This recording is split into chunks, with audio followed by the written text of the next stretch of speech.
guys, we've got our assignment for the day. We're embedded with the 10th Panzer Regiment that was part of the 8th Panzer Division in Army Group North as it moved into the Soviet Union in June of 1941. We'll look at more from the reel of private footage and talk about the history of the division. We'll take a quick look at an illustrated journal, Signal, that was published at the time, and we'll see the next clip from the tank training film that was shown earlier. At various points, there will be suggestions for other videos that also weave together multiple original sources. There's no other channel on YouTube that does this better, so if you haven't yet, go ahead and subscribe. You won't be disappointed.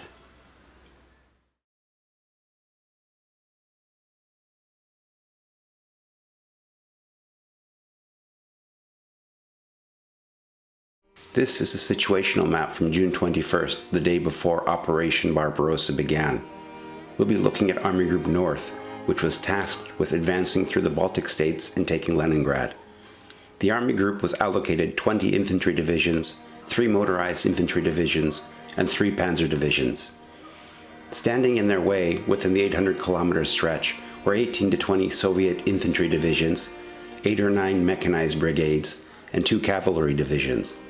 The plan was to penetrate and drive through enemy lines quickly and destroy the bulk of the army in a 300-kilometer area to the west of the Dvina River. If this couldn't be accomplished, the Soviets would be able to build a formidable defensive line on the eastern bank of the river. The motorized divisions were to overrun the Soviet resistance and leave all mopping up for the infantry that would be moving in behind. To keep the element of surprise, the panzer divisions were not to move forward to their starting position until the night of the 21st. With the limited space, mobility was complicated. During the opening phase of the operation, the supply of the panzer divisions would have priority over the bringing in of reinforcements. The 8th Panzer Division was being led by General der Panzertruppe Erich Brandenberger and was attached to Erich von Manstein's 56th Panzer Corps, part of Panzer Group 4. This photo is from June 21st and shows Brandenberger to the left and Manstein in eastern Prussia discussing the coming operation. Here we see Brandenberger again on June 22nd with a Panzerjäger, or anti-tank, unit of his division. It's interesting seeing the different field uniform that he's wearing here in contrast to what he had on in the other photo. There's no point in giving a possible Soviet sniper an easily distinguishable high-value target. At exactly 3:05, the distant thunder of 120 artillery pieces could be heard, and the 8th began advancing.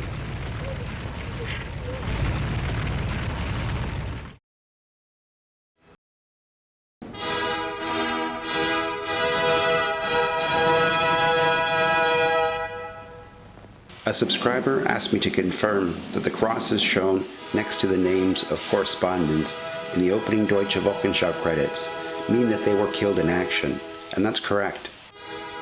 I've looked back and see that these journalists, Karl and Hammer, which are shown in DW number 566 from July 10th of 1941, are the first ones listed during the Eastern Campaign.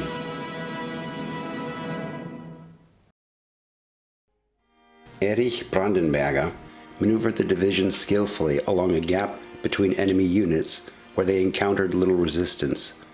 By the afternoon, a number of bridges along the Dvina River were taken intact, and by the end of the day, 70 kilometers had been traveled. To the north, the operations had also been successful. However, the 6th Panzer Division had been involved in intense combat in a forest area and had taken heavy losses. The holdup of their advance was worrying to the 8th because the 6th had been intended to be the other half of the armored pincher. This is an almost complete collection of Signal, which was an illustrated photojournal that was published from 1940 until 1945. Signal was an army propaganda tool meant specifically for audiences in neutral, allied, and occupied countries. This photo is from the Dutch language edition number 12 of 1941, the first published after the war with the Soviet Union had begun. The 6th had been able to finally break the enemy resistance, but their advance to the east was constantly slowed by engagements with enemy armor. On the morning of June 23rd, what the 8th was now to do was a complicated question. Extended as it already was, and with a dangerously exposed flank, the decision was made that the division would keep its momentum and continue racing east. Surprisingly, the Soviet armor in the area bypassed the 8th and moved westwards to engage the 6th.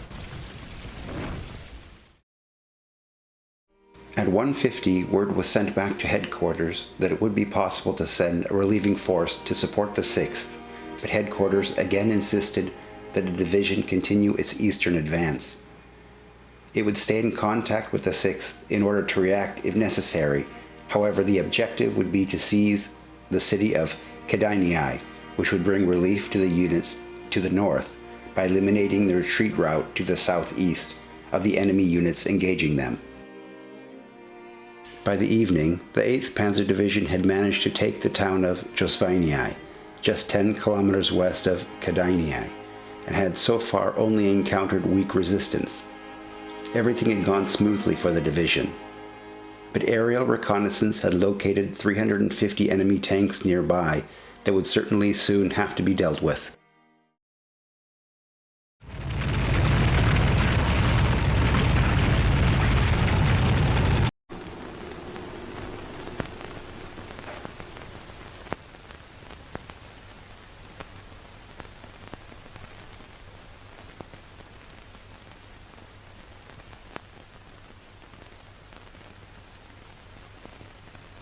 Thanks for watching.